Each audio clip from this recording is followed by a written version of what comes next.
Ah, bonjour à tous les amis, j'espère que vous allez bien.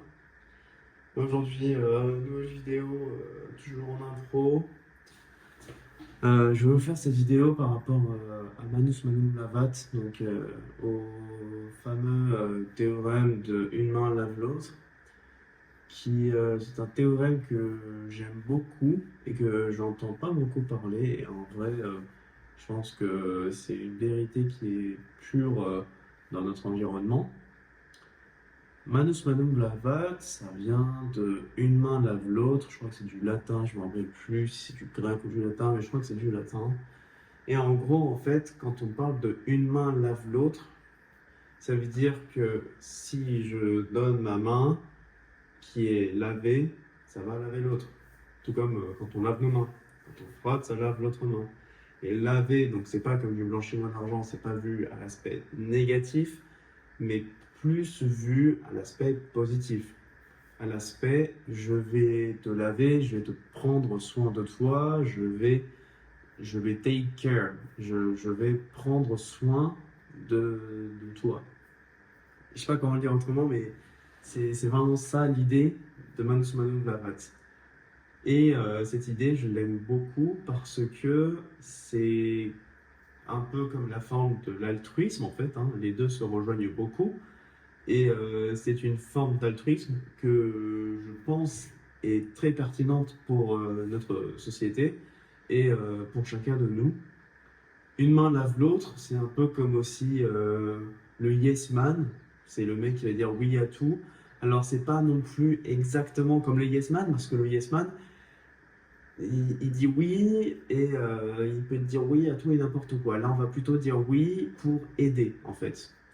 Et par exemple, je dis n'importe quoi, imaginons, vous voyez quelqu'un qui est en difficulté. Manus Manum Vlavat aurait donc l'idéologie de se dire je vais donner quelque chose qui va aider cette personne qui est dans la difficulté. Quelque chose qui, qui peut aider à surmonter la difficulté où la personne est. C'est ça en fait, Manus Manum Vlavat.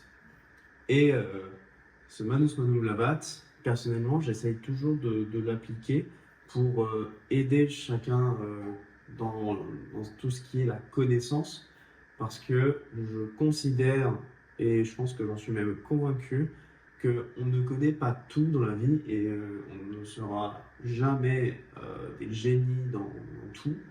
On aura toujours quelque chose qu'on n'aura pas appris ou qu'on ne connaîtra pas.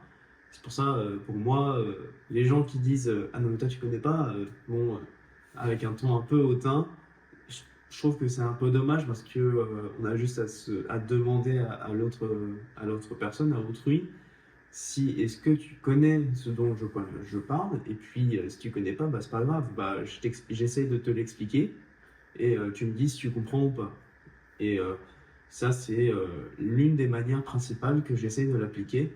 Et je serais super curieux, mettez-moi dans les commentaires comment vous appliqueriez Manus Manum Lavat, une main lave l'autre, comment vous pourriez donner aux autres pour ensuite, sans même attendre à recevoir.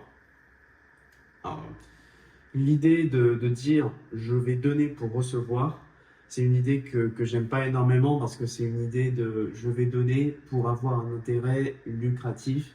Et je pense que le Magnus Manum Lavat, son idéologie est bien plus sur le non lucratif que le lucratif lui-même.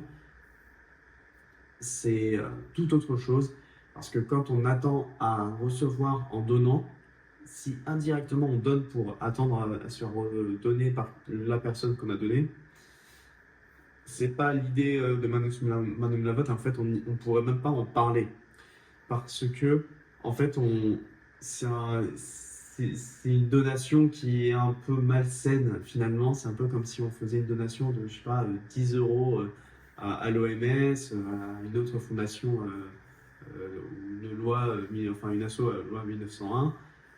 C'est comme si on donnait à eux et puis en retour on veut un retour d'investissement comme si c'était un ETF. Il y a des gens qui sont comme ça que j'ai pu voir. En fait ils vont donner et c'est surtout bon sur la réduction d'impôts en France et qui vont essayer de donner pour avoir un intérêt lucratif. Et je pense que ça c'est pas du tout l'idéologie de Manus Manum Lavat. L'idéologie de Manus Manum Lavat, c'est de, par exemple, imaginons, je sais pas, j'ai un voisin qui a besoin de, je sais pas, ma carte de bus, un voisin qui a besoin de ma serviette, de mes ustensiles de cuisine, que je sois prêt à les prêter pour répondre aux besoins, à la difficulté, sans avoir à attendre quelque chose d'autre des autres.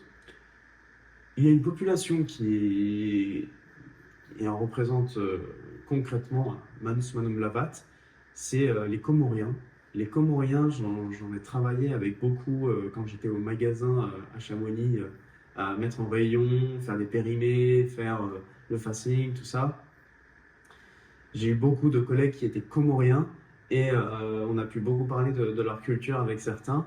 Et j'ai énormément remarqué que chez eux, en fait, tu peux venir et en fait, ils te donnent tout ce que tu veux. Et d'un autre côté, en fait, c'est juste pour te donner parce qu'en fait, ils sont un peu comme ils ont l'idéologie de la fraternité et ils se disent en fait, je vais te donner parce que tu es en difficulté. Et en fait, c'est un contre-échange, quoi. C'est je te donne et je n'attends rien de toi. Et par contre, quand j'aurai besoin de toi, il faudra aussi que tu me donnes sans rien attendre en retour. C'est ça un peu entre guillemets, vraiment, en gros guillemets, du coup, le deal de leur culture.